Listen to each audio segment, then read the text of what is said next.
প্রত্যেকটা মানুষের জীবনে একটা মালিক থাকা প্রয়োজন, কেননা মালিক ছাড়া জীবন ঠিক মাঝেবিহীন নৌকার মতো। একটা মহিষ একদিন ঘাস খেতে খেতে জঙ্গলে ঢুকে পড়লো। সে জানেই না যে ঘাস খেতে খেতে কবে জঙ্গলে ঢুকে পড়লো। তখন সে বাঘের গর্জন শুনতে পেল। একটু পেছন ফিরে তাকাতে সে বাঘকে দেখতে পায়।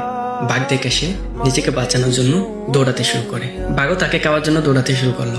তো গরু তো আর কখনো বাঘের সাথে দৌড়াতে পারবে না, তাই না?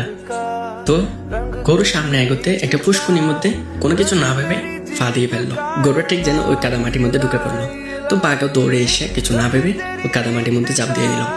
তো এখন হচ্ছে বাঘও কাদামাটিতে আর গরু হচ্ছে কাদামাটিতে।